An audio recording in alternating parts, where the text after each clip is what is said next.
I'd like to take a moment and thank our sponsor. If you have a laser device for training and you want to take it to the next level, or if you're looking to get into using a laser device for training, check out the products at laserapp.com, LASRAPP.com. You can use code CSP2021 for 15% off the items you've selected. And thanks for checking them out. Yeah. So I guess that's how it allows you to kind of do it part-time. Yeah, well, and my business model is a little different, right? I learned, it was 6 years ago when I left Remington, and I published my first book, and I realized then, it was when it finally hit me, that anyone can find a way to make money while they're working. The trick was to find a way to make money when I'm not working. And from then on out, I've been aggressively only pursuing projects and work that allows me to make income after I'm done working on it. So, Rocket FFL, for example, all those courses that help people get their FFL and how to learn how to be compliant with the ATF and all that. I spend a lot of time putting together the website and the courses and the articles and the marketing and the everything for that. But I knew that the second I was done with that project, I said, okay, those videos are published. I could go work on project number 2, and project number 1 was going to be paying me in the background. Or like books. I put a lot of time and energy into writing a book. So I'm still working, but I'm not working for that hour. I'm working for tomorrow's hour, if that makes sense. Yes. And so when I did that, I realized as a lawyer, I didn't want to do that anymore either. I charge an obnoxious amount per hour, but I still got to work that hour. And so I decided a better business model was to stop doing that and instead just be more of a consultant. So I charge a flat fee to these bigger companies, and it just makes me available. And if they have the rule is I charge it annually, and if they can afford it, great. And if they have a problem, they call me and I fix it. I don't bill them. I don't track my hours. I don't do anything. I just get to be the fixer.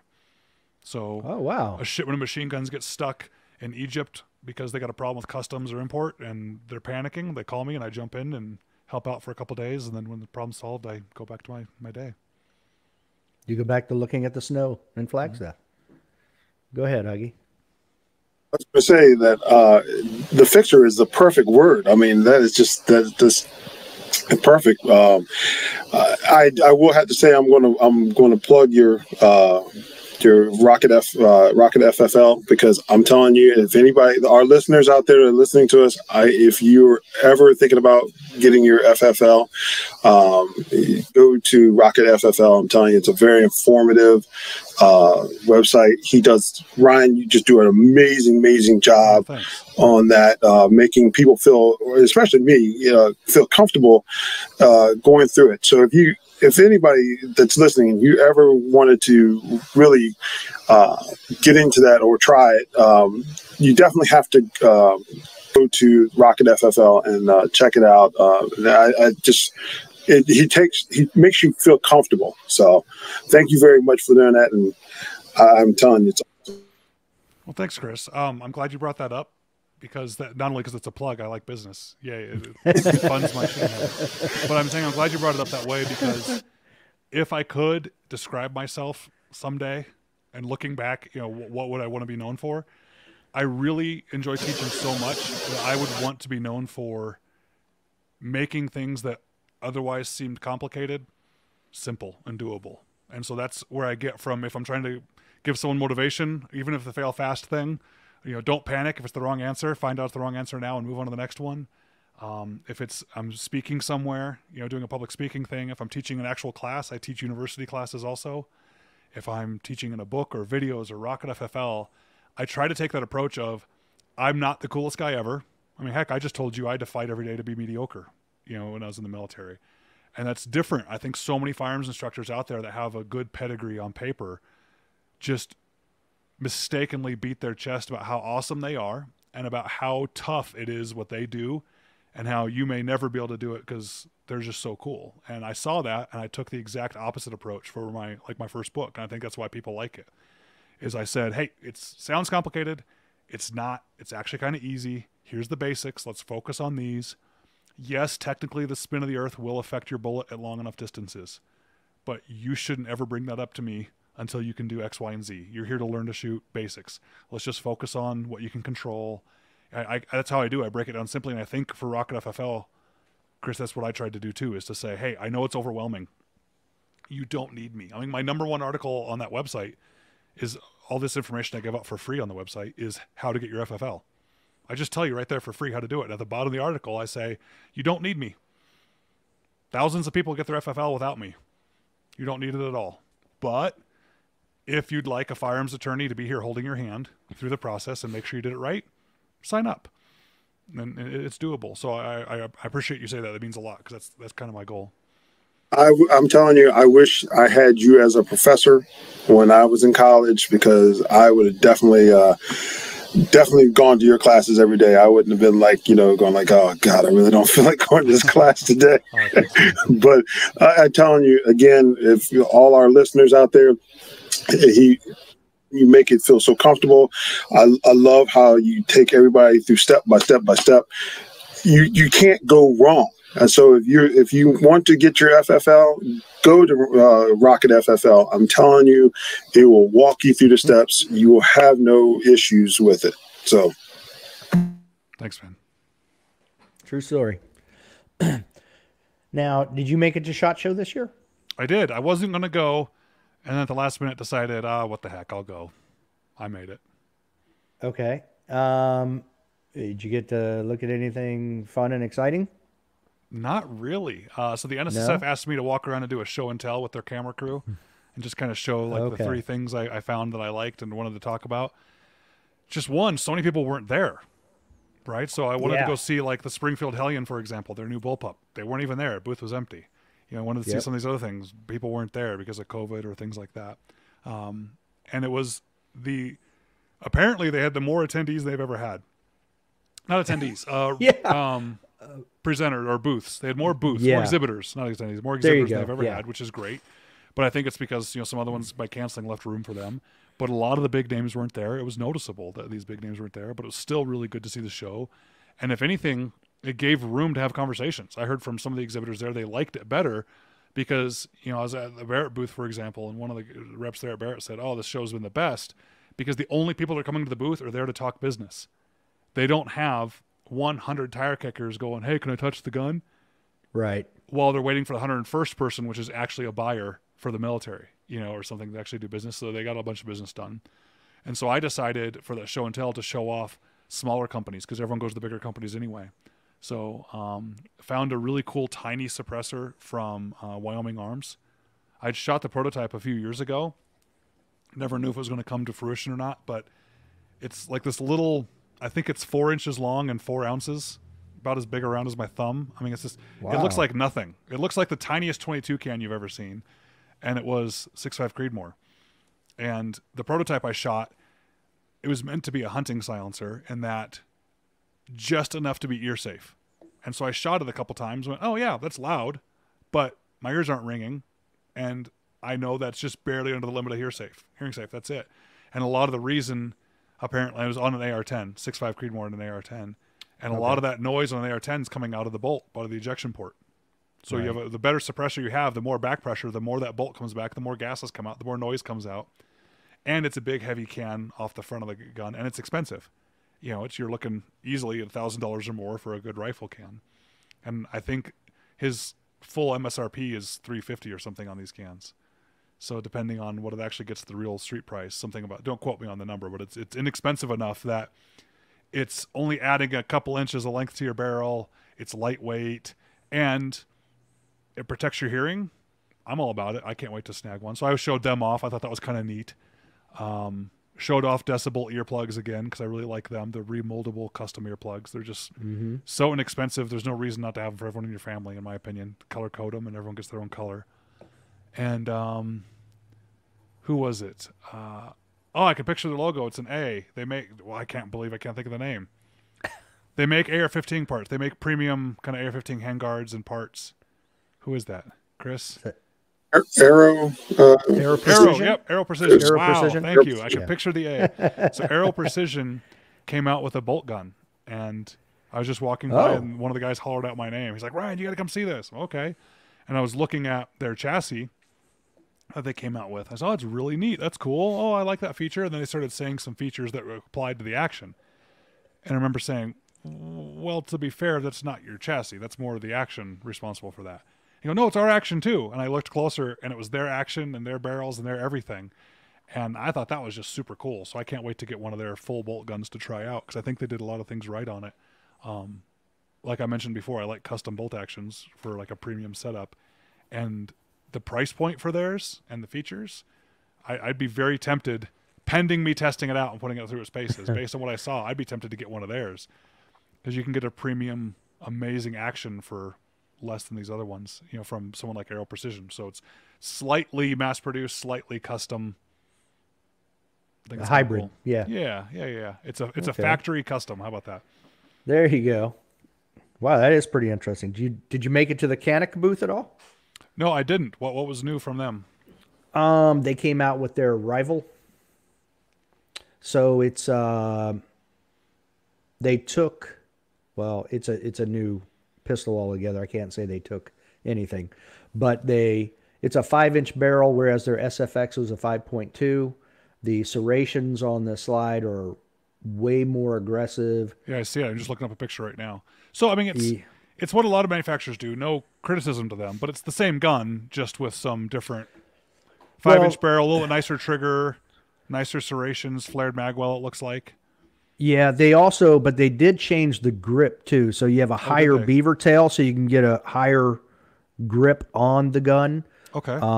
And their black version actually comes with 5 slides for optics, irons. The irons are adjustable, which is different than most. Like from the factory, they're adjustable.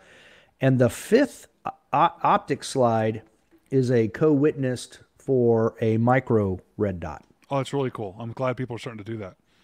Yeah, so they did make some actual changes, and then they added some things. Gotcha. So I mean, it's still an SFX whatever line. It's just the rival version of that line. Is that a fair way to say it? Yeah. Yeah, the barrel's fluted, some other stuff. So that's cool. It looks aggressive. I'm looking at the picture right now. It looks cool. Yeah, I played around with it quite a bit, and the nice thing about the serrations are they're deep and wide, so you get a good grip on it, but they're not sharp at all. Oh, so agreed. Yeah, they're rounded enough that they don't bite your hand, but they're also not so rounded enough that you would slip. So there's a good medium in there. So I was very impressed with it. That's cool. Looks like a double undercut trigger guard, things like that too. Yeah. Yep. Absolutely. So they made a neat gun to go into, like what you guys do, USPSA type shooting. Yeah, and I guess they did that too, because now the older SFX with that 5.2-inch barrel was not IPSC. What do I want to say? Valid for IPSC competition. Yeah. Because the barrel was longer than 5 inches, so by cutting it back, now they made it capable to shoot IPSC, That's USPSA, cool. IDPA, whatever you want to shoot. I'm glad people are thinking about that for the use of their gun. So remember I said it depends when people ask what my favorite gun is? Well, it depends. If I like to shoot IPSC, I can't be the 5.2-inch barrel, even though I love that gun. So for what use are we talking here? I remember when Daniel Defense came out with their Delta 5, I think they call it, their bolt-action rifle. I hate's a strong word, but I think that thing was just a mess in all directions. Nice people. I bet great engineers. I bet everything, but that gun just came out what a bolt action designed by committee would be for me. And so I kind of I kind of put it through the ringer on Gun University. I'm like, hey guys, it's really accurate. I'll give it that. But these 5, major things here, I don't think someone really thought through. And one of the things they were advertising in their marketing was PRS. That this is going to be great for PRS. And I mean, right on their page, they say, the PRS competitions and things like that. I'm like, the MSRP was 2,200, and the rules for the production class where it can't have an MSRP higher than 2,000. Right. And there's a couple other things. I'm like, I'm glad to see Koenig doing that, because that means somebody's thinking about not just how do we make a product, but how do we make a product that fits a particular need or a use for people. I think that people should start with that. So what gun should I get, Ryan? I don't know. What's it for? And I'll sometimes sarcastically ask that person back, what car should I get? And they go, what do you mean? I said, what car should I get? I say, wouldn't you like to know if I need to haul lumber first? Because if I need to haul lumber, I should probably get a pickup truck. What's the Or purpose? if I want a commuter car with the best gas mileage, I should probably get a Prius. By the way, both of those are horrible at each other's jobs. So I can't just ask you what car should I get. You got to know for what purpose. And I think that's the when people say what gun should I get, they leave that out. And I'm so glad to see, good job, Koenig. You know, not just here's a gun, but what's the purpose? Okay, somebody wants a production gun that's not probably off the charts cost like a race gun. Right. They could use for home defense if they wanted to. They could also use it to shoot their weekend IPSC matches. And then they designed the gun for that purpose. That's really smart. Yeah, pretty much that dark side version pretty much covers everything from carry to competition. So that's awesome. Good for them. Yeah, smart move. I agree. All right, so you talked about your long range shooting handbook, but you've also written another book, kids gun safety book, correct? That's true. There's only one you. Yep, I think there's is the name only of it. one you. Yeah. So what made you come up with that and decide to write that book? Well, it was the same kind of thing that made me do Mayday Safety. It was, I was tired of everyone in the gun industry saying what won't work in responses to firearms accidents or mass shootings or things like that. You know, I'd go on Fox News, I'd go on Tucker's show and say gun control won't work, and here's all the reasons why it won't work. And I even bothered myself when I would end the statement with, so there. I never said what would work, right? No one ever seems to say what does work. You know, banning guns won't work. Well, if we were having an honest discussion sitting around with a glass of whiskey in our hands, the next question that would be invited is, okay, then what would work? And we never seem to get to that. And so I said, well, I want to try and do something that tries to work. So even though you didn't ask Mayday Safety, that's why I made Mayday Safety. I made software and an app. There's two different parts to it that helps respond to emergencies and helps try and prevent school shootings. That's why I did that. The child safety book is the same reason. You know, don't leave your gun laying around for kids. Don't do this, don't do that. I thought, well, the people that need to be educated about this aren't as much the kids as the parents, in my opinion, because they're the ones that are, you know, leaving guns around or allowing access to kids or saying stupid things like, oh, don't worry, it's not loaded. So I thought, well, how am I going to get the message to the parents? Well, I'm going to get the message to the parents through the kid, because it's kind of like how sales in the firearms industry work. It used to drive me nuts at Remington and see how these companies do it. They have these sales reps and things go to Joe Bob's gun shop and say, hey, Joe Bob, we want you to buy 5 more 870s. And if you buy 5 more 870s, we'll throw in this for free, or we'll give you this promotion. And it drove me nuts because I'm convinced the firearms industry is not driven by the manufacturers. It's driven by the consumer. You want to know how to get Joe Bob to order 5 more 870s? Send 5 consumers into his store and buy the 5 870s he's got on the wall already. Then he's going to order 5 more 870s. So I thought we should always focus more on the consumer to get them to go in and buy the 870 in the first place, not get Joe Bob to order more. And the same thing with the kids. The kids telling the parent, because I'm a parent, I know my kids get to ask what book they want to read at night. And if I could make it a sneaky gun safety book, so the first 90% of the book has nothing to do with gun safety, the first 90% of the book is just a whole bunch of lovey-feely, I love you, mistakes happen, it's okay. And if the kid ever could ask to read that book, then I was going to use the kids to force the parents to learn about good gun safety and good gun storage, and that was the plan. Okay. Wow. Very interesting. All right. I'm going to jump in real quick because I'm just going to say this. I'm a country boy. I grew up in the country and everything like that. It is so interesting that, you know, all my friends that live out in West Virginia and everything like that, I just, you know, I was taught gun safety at a young age, you know, and never had an issue, never had a problem with it, you know, and all my friends, we all grew up around guns, but we knew what we can and cannot do. And it goes back to what you said. The parents taught us, you know, about gun safety. My dad, he's a retired DC policeman, you know, for 25 years and a U.S. Marshal. You know, he instilled that, you know, of gun safety and everything like that. And I looked at it like, you know what? I taught my daughter the same thing. I'm like, this is a gun, you know, the whole thing, the safety aspect of it. And she has no issue. So I just have to say that, you know, it, like you said, it goes back to the parents. in teaching. So, I mean, that's just my opinion, though. We agree. Okay. Yeah. Yeah, it definitely starts with the parents and goes from there. So let's talk about the Mayday safety app. What is that specifically, and why? What was the purpose? Why did you create it? Well, I and all the things I do now for entrepreneur stuff I do online, like for Rocket FFL or Gun University or things like that, I think I have a unique look at marketing somehow, and a unique look at trying to solve problems with a product or a service. And I was looking at school shootings because we were talking about them, and church shootings and things like that. And again, knowing banning guns wouldn't work, and I asked, well, what will work? I realized that the problem, in my opinion, is not the bad guy with a gun in these shootings necessarily. The problem was the chaos and confusion while it was happening, that no one knew what to do. No one knew what room to go to. No one knew how to get the word out to lock down. No one knew how to communicate to the police. The police didn't know how to communicate to the people. So looking at like the Newtown shooting, for example, the first few people that were shot were at the PA microphone trying to get the word out to the school to lock down. Oh, wow. So that wasn't working. And then once you did get the lockdown message out, how do you know that everyone got the message? How do you know they actually locked it down? How do you know which rooms have casualties? How do the police know which rooms to go to first?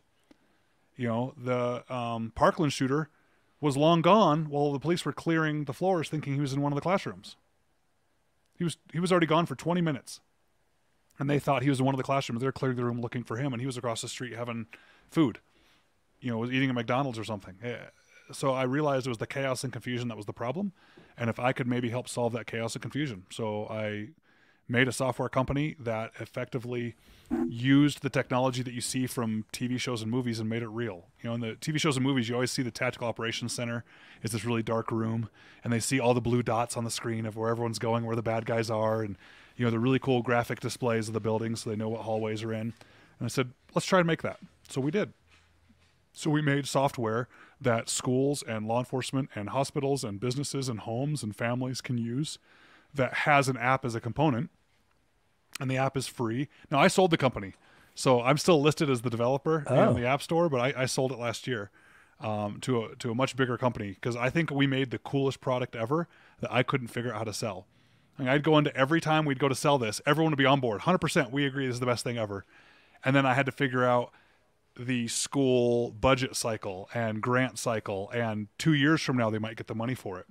Well, I'm not going to not give them the software for 2 years and just pray a shooting doesn't happen and know that I could have helped them if it was only for free. So I'd give everyone the software to work on the grants in the background, and then it was the next bureaucratic nightmare, and I realized real quick, I'm the right guy to have gotten it where it is, to give birth to it, to invent it, to get it working. I am not the right guy to run an actual software company. So I thought it'd be better to sell it to a software company. But yeah, so I'd go into meetings with teachers.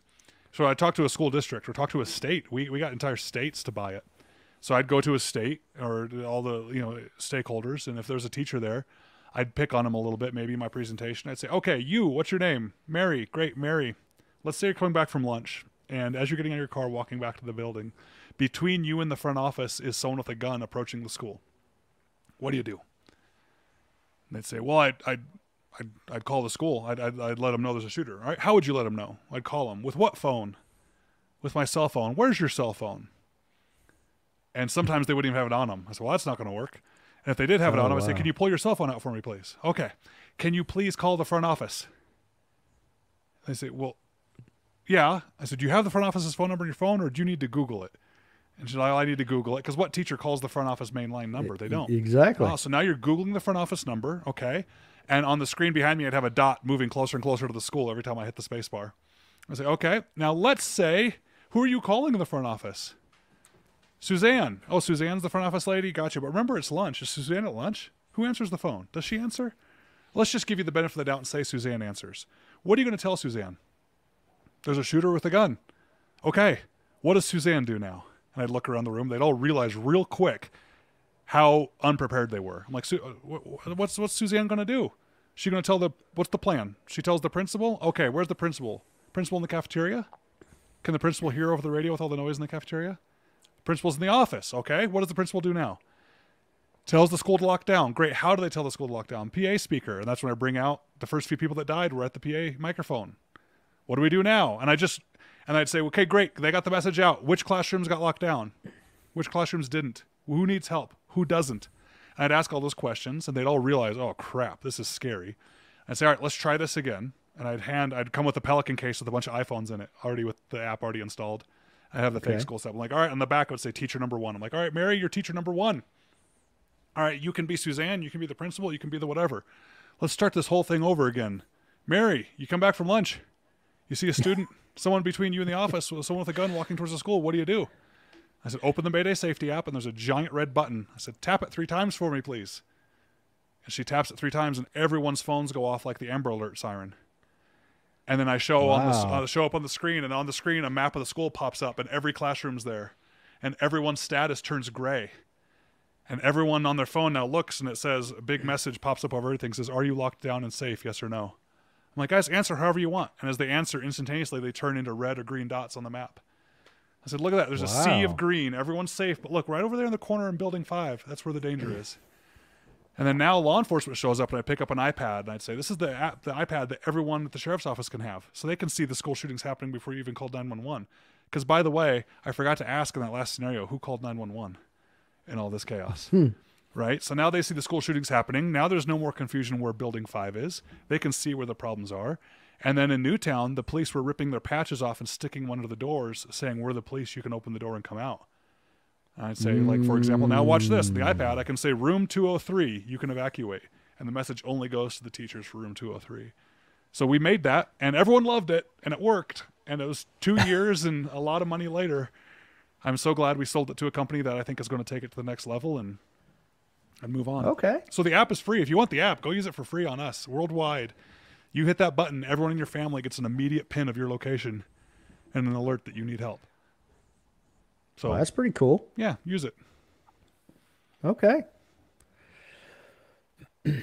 So we've talked about, you talked about Gun University a little bit. I like the fact that, like you said, they're unlike other magazines, online sites, whatever, that might be influenced by sponsors, ads, things like that. You are not. So you just give your personal Makes me unpopular opinion. Sometimes, but you know what? The truth does that. Like when 30 Super Carry came out in the beginning of January. And I thought, that's the stupidest thing I've ever seen. And then the marketing of it was, Federal actually said, quote, on their marketing, the single greatest advancement in self-defense history. Not sharp sticks, not knives, not guns, the 30 Super Carry. And I said, all right, I'm going to take them to task on this because I don't want to see Federal fail. I want to see them succeed. There's a lot of great people there. I have friends that work there, right? I want to see the industry get better. I want to see advancement. I don't want to just knock people down to knock them down, but I do want to take the chance whenever it happens to make sure I get the word out there that lets people know they can trust Gun University. Because in me doing a takedown of that, whether people want to believe me or not, or agree with me or not, at least it's one more stake in the ground that says, hey, I'm going to tell you like it is. And next time when I heap praise on like the 300 PRC, which I just cannot get enough of, you can trust me because I'm not just saying it's the greatest thing because it's new. Look at this new thing came out. I'm giving you all the reasons why I don't like it and why I think it's a bad round and why I think it was a mistake to come out with it now and why I think it should be avoided. So now trust me on that one, or maybe don't, but at least I even put in the article, I said, this is such a bad idea in my opinion that I'm going to use this as a watermark. This is going to be my benchmark test. I'm going to watch and see who says this is the greatest thing ever. Because everyone who says it's the greatest thing ever has now lost credibility in my book. I'm sorry. It's not. It can't be. And so I put that in the article. I said, go ahead and go watch. Go see anyone who says it's a great thing. I guarantee they're getting paid somehow. And so far, every blog that says it's the best thing ever, you look right in the sidebar, there's the big advertisement for Federal. So there you go. And maybe I'm wrong. You know what? I'm going to put this out there now on your podcast. I hope I'm wrong.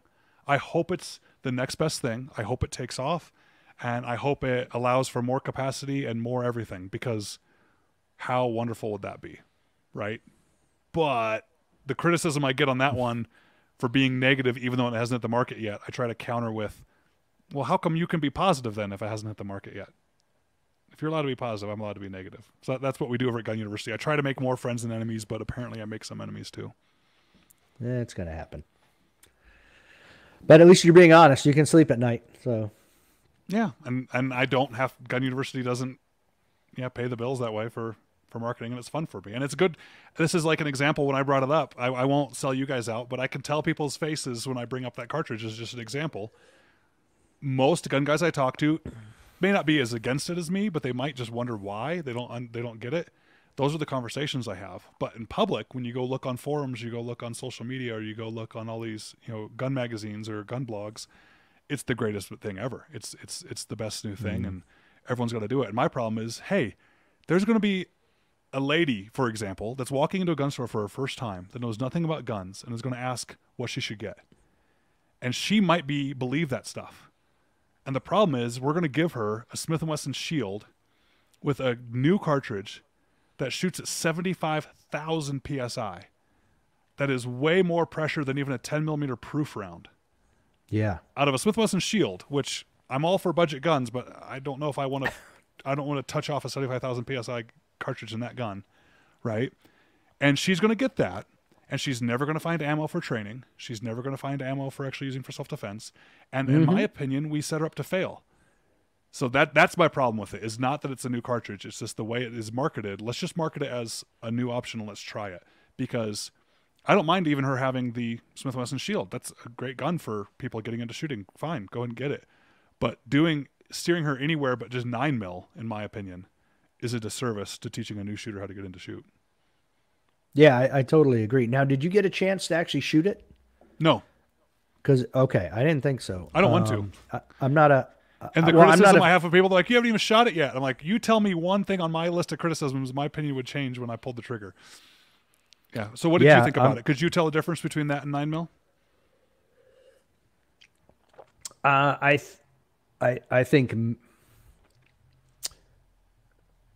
I think you might with the recoil just because of the PSI, the pressure. But I don't see any benefit over a 9mm.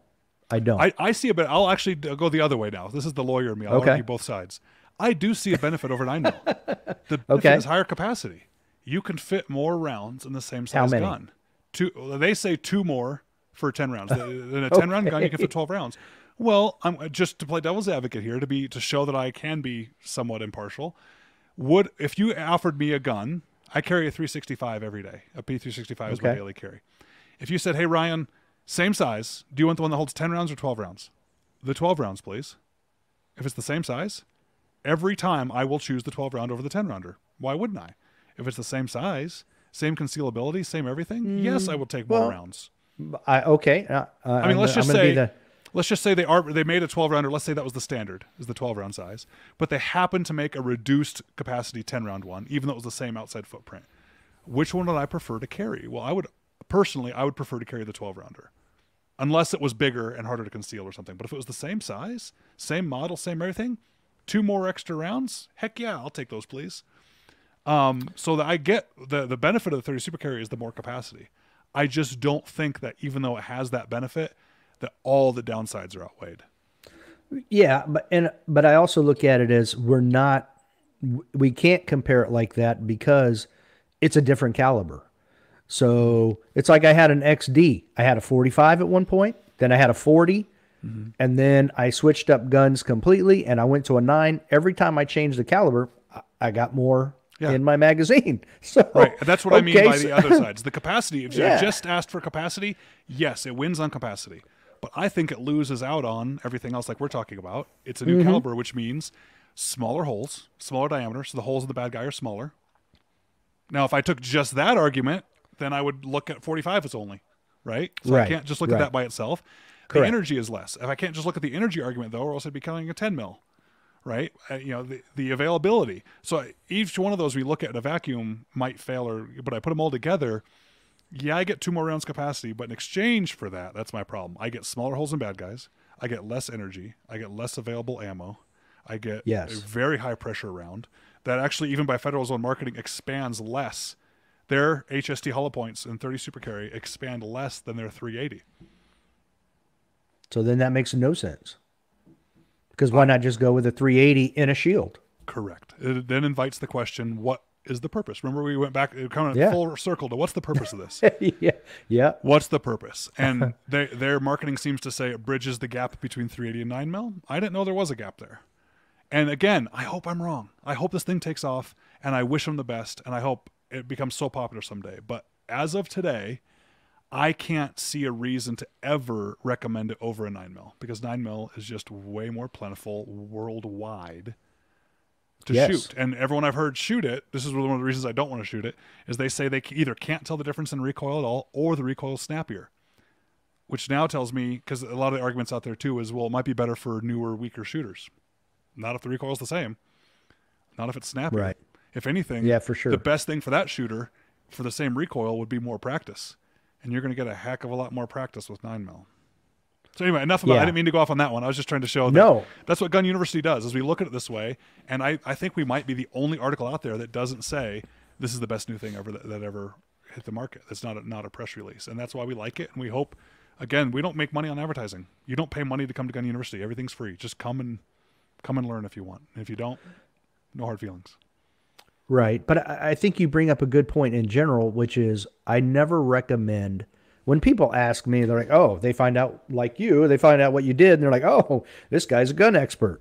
Well, maybe not, but, you know, what do you recommend? I never recommend a gun that has a unique caliber to it, because I always add in one of the parts to the formula is being able to get ammunition. I mean, it's really a club if you have no ammunition. We all should say more practice is better. Yes. Yeah. Yeah. I think everyone needs more practice, including me.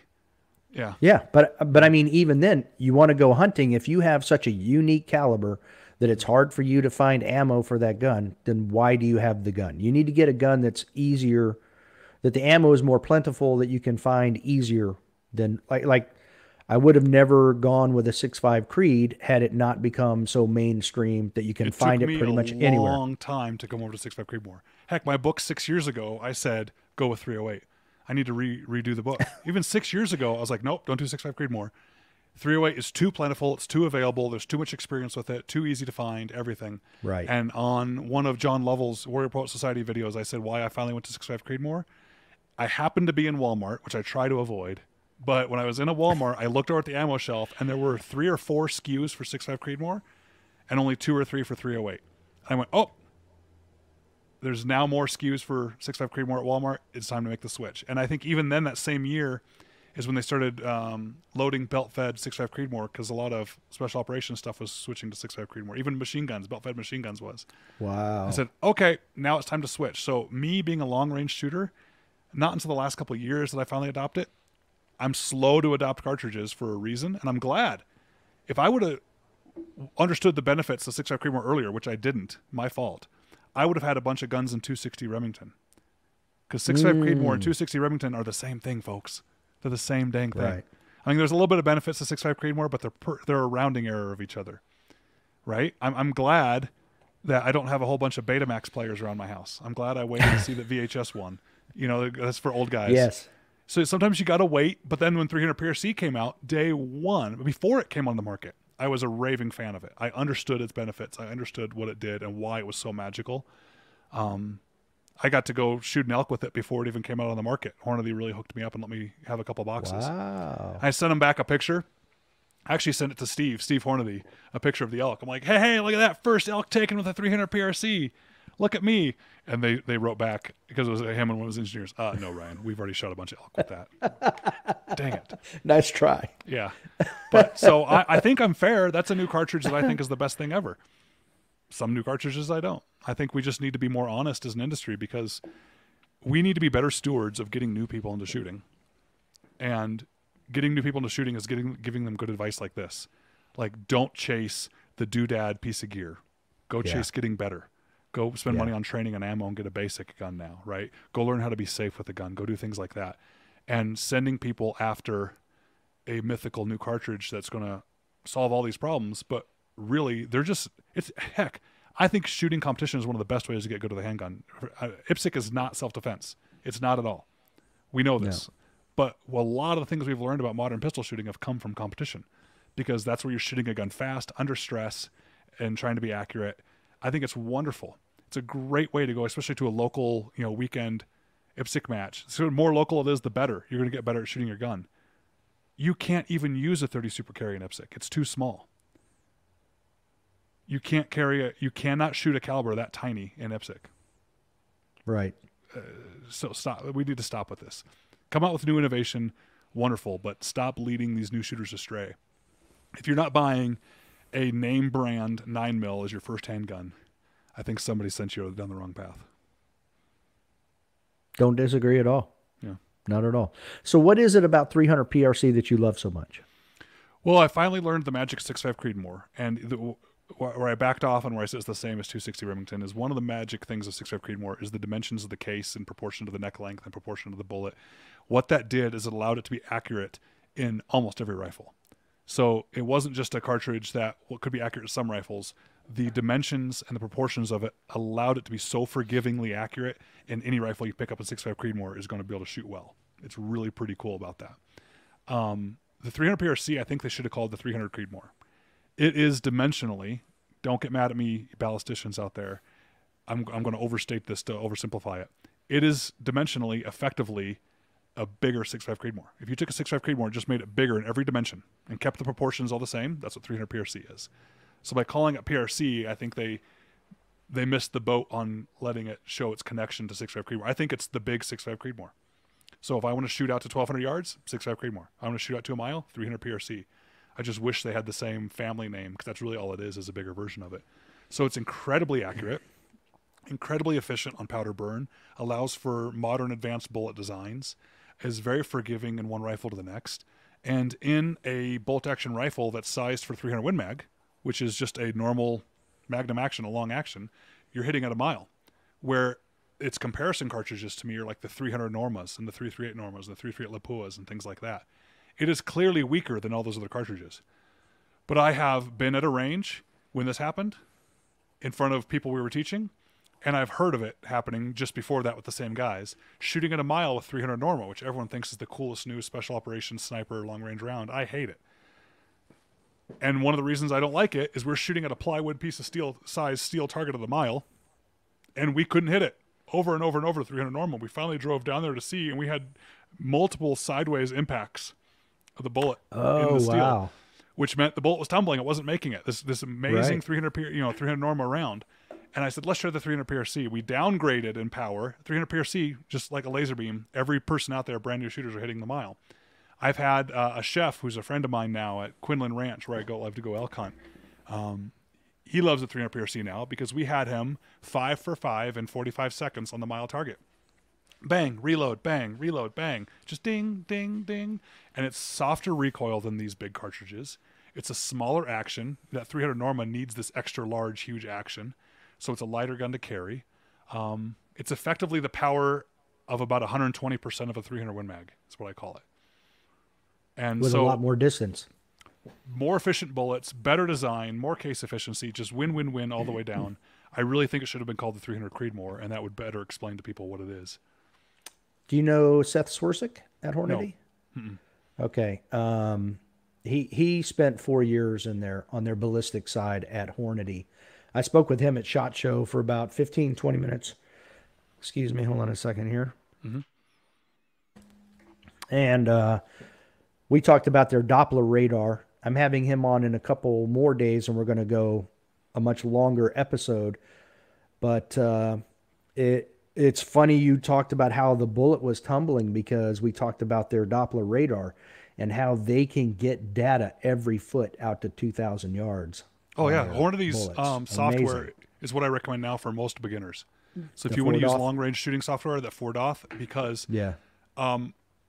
they're the only ones I know of that have a theoretical view of what the bullet should do, and then went out with Doppler radar at extreme distances and measured it.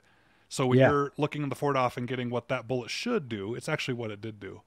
So it's been pretty darn accurate. It misses some of the more advanced features that I think some things need, and if you're not using Horn of the Ammo, it doesn't work. But it's Right. a great app for if you're using Horn of the Ammo. And yeah, so those are my 2 cartridges. If I could have only my rifles and those cartridges, I would. 300 PRC is big enough to take anything in North America. I'd have no problem going after bear, with 300 PRC.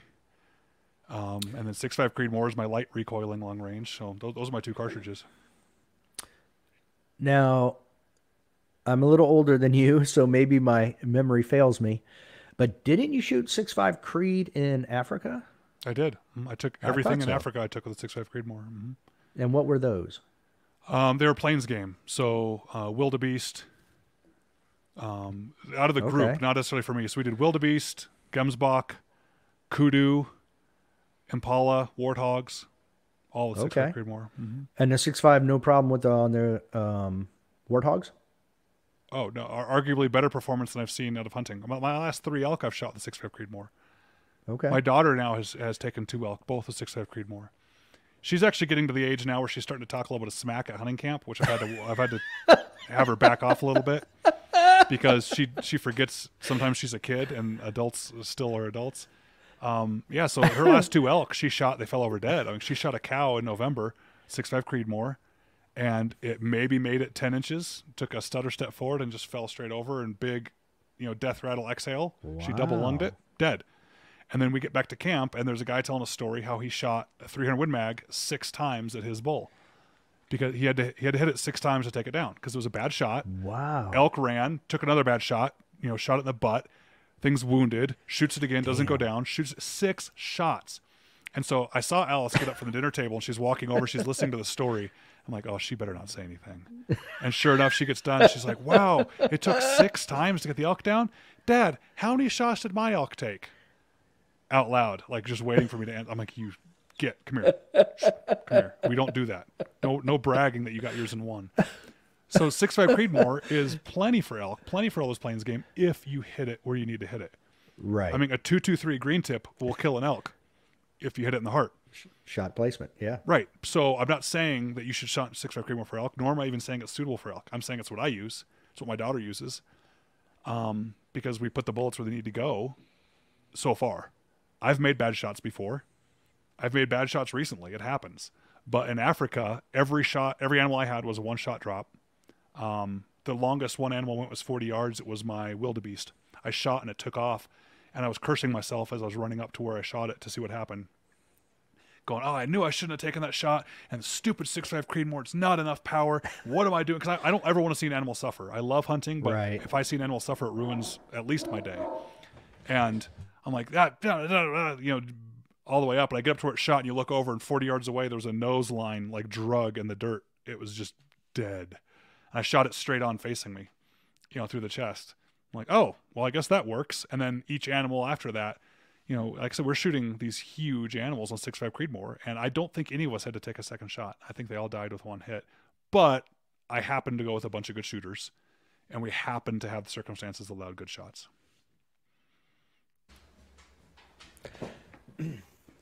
That's pretty good. Now, what would you go bigger game then if you could, if you went back with a PRC, 300 PRC?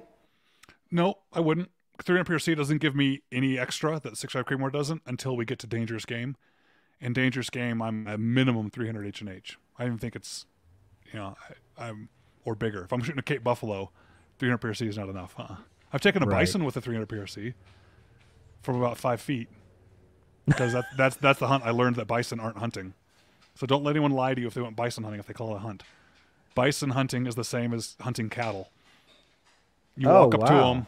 You walk up to them, they look at you, you say hi, you decide which one you're going to shoot. You kind of go like this and shoot it and it falls over. So, I mean, sure, if you walked up to it or drove up to it, they might trot off like a herd of cattle, but I think it's exactly the same as if I challenged you to go shoot a cow. You go, okay. I think that's what a bison hunt was for me. So sorry everyone out there I just offended with that, but you just ruined their day. I shot a bison. I couldn't find where to shoot in the scope. The scope was too powerful. All I saw was fur. I was looking for a spot 5 feet away from him. Like, well, this isn't going to work. So I just stared at the spot and picked up the rifle like an AR and just point shot it. So anyway, yeah, I've shot a bison 300 PRC, but in Africa, I would do 6.5 Creedmoor for everything again, except for the dangerous game, and then I would have a real big boy cartridge. Right. The quote unquote elephant gun. Yeah, for sure. Yeah. Well, now Karamojo Bell, I don't know if you guys know that name or recognize that name. He was, if you Google him, he'll come up everywhere. Super famous once you look that direction. Old times, like Hemingway times, hunting in Africa. Wow. I'm going to misstate it. I think it was thousands of elephants he's killed. Oof. And all of them worth a 6.5. What? Yep, go look it up. Not a 6.5 Creedmoor, because the Creedmoor didn't exist, but it was a round that was effectively, I think it was even a little bit less powerful than a 6.5 Creedmoor, if memory serves me right, power-wise. It's like a 6.5 Swede. Shot them all in the brain. He figured out how to kill them, shot them in the head with a 6.5 bullet, they dropped dead. So there's something to be said for 6.5. The rest of the world figured it out long before we did. Right. Well, at least we improved the bullet technology for it.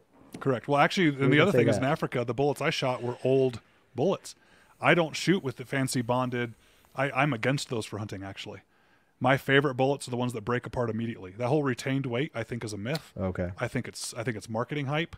I want a bullet to go in about a foot and explode, right? I want it to cause as much damage as it can. This retained weight thing, I think, is absolutely wrong. So I shoot only burger hunting bullets or the S&B soft points because they're accurate.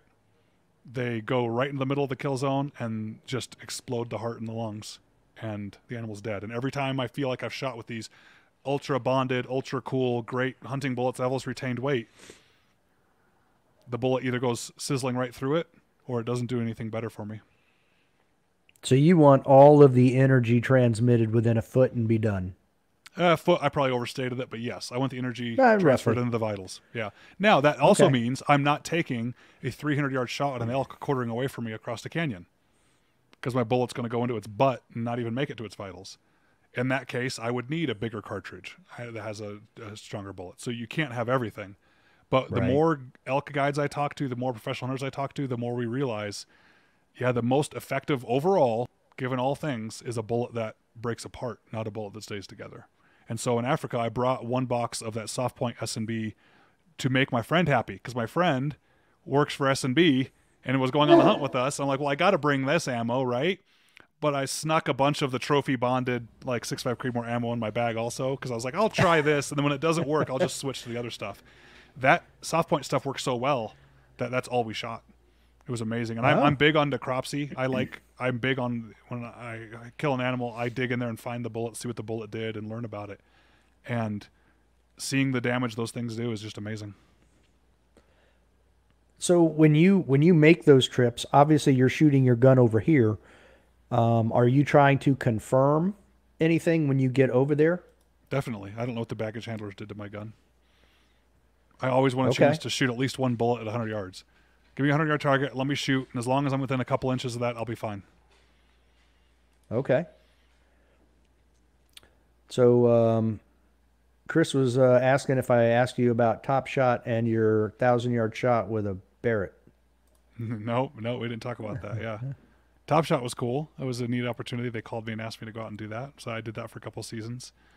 That's where I got to meet Colby Donaldson. He's turned into a great friend. And go out to his property every so often and stay connected about kids and stuff like that.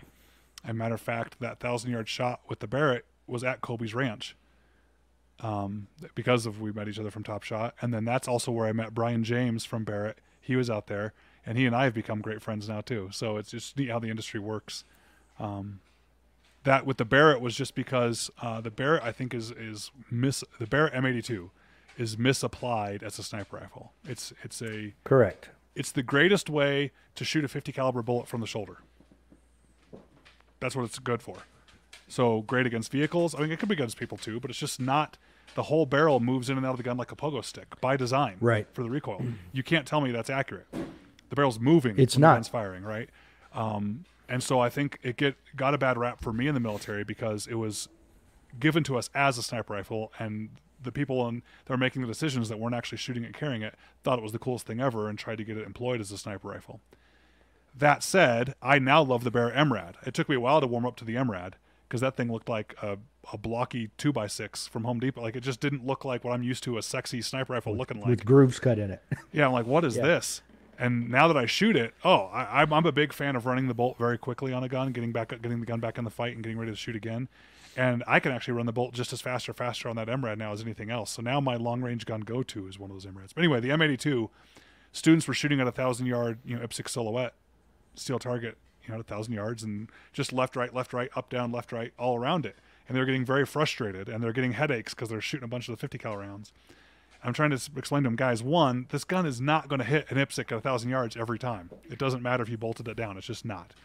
But second, you guys are afraid of it. Shooting is just focusing on the reticle and applying steady pressure to the trigger. That's it. Everything else works out. And so they had a camera crew out there, and to goof around, I went to pick it up to shoot it standing. And I even said on film, I'm like, I'm not going to hit it. I'm just goofing around. You don't want this on film. That's because they were doing a promo video. And I said, you don't want this in the promo video. I said, yeah, we do. I said, okay, well, I'm just going to shoot it. I'm not going to hit it, but I'll try. And picked up the rifle and shot it. And according to the reaction of everyone that was there watching, I hit it. I didn't see if I hit it. I'm shocked that I hit it. And walked over to Kobe on the video and had to even lean over and go, did I actually hit it? And he goes, oh, yeah. Because everyone was on spotting scopes and watching it. And so the only tough part about that shot was acting like I meant to do it. It wasn't actually doing it. And then telling everyone forever from here on out, no, I'm not going to try that again. Yeah, you don't want to ruin that moment. Correct. That's why I say my greatest claim to fame with the Barrett is an offhand shot at 2,000 yards on one of the ranges at Quantico. One shot, and I hit a tank almost exactly where I was aiming. That's impressive. That's probably about the same. And I had to hold the horizontal line on the reticle at the top of the tree line. That's where I held. Oh, wow. Well, good for you. So it was completely swag. And I was like, I'm going to guess here. This is where I'm putting it. And when we were shooting, so as I put in the email, it was me and another guy who went to Aberdeen. Okay. And we used Greek Ralphus to set that's the all cam. We shot. Yeah. Mm-hmm. Okay.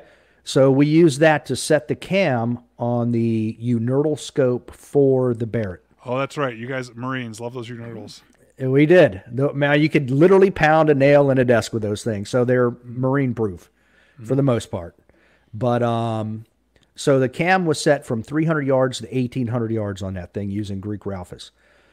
And the nice thing was, I know why you couldn't see the impact, because when you're standing, the recoil with an M82A1 is just rocking you back. Mm-hmm. Even though you're bigger, it's still going to rock you back a little bit. But I was able to go with the recoil, come back down, take it off my shoulder, and then see the Ralphus go off right on that target. So the same thing. I put it down like I'm never taking that shot again, because that's never going to happen again. And I will say the one thing, the Marine Corps is horrible about getting stuff right the first time. And I'll let you go here and just real quick. We called it a special application scoped rifle. Mm-hmm. So it was never designed as a sniper That's rifle. What it is. It's great for its job. It goes, here we go, full circle again. What's the purpose? What's it for? Yeah, exactly. Yeah. All right. Well, Ryan, I know you got to go. Sorry we kept you so long. It's a great conversation. Fun, appreciate you coming on. Thanks for having me. Take care, everybody. All right. Take care. Until next time. Don't be a little bitch. Yeah.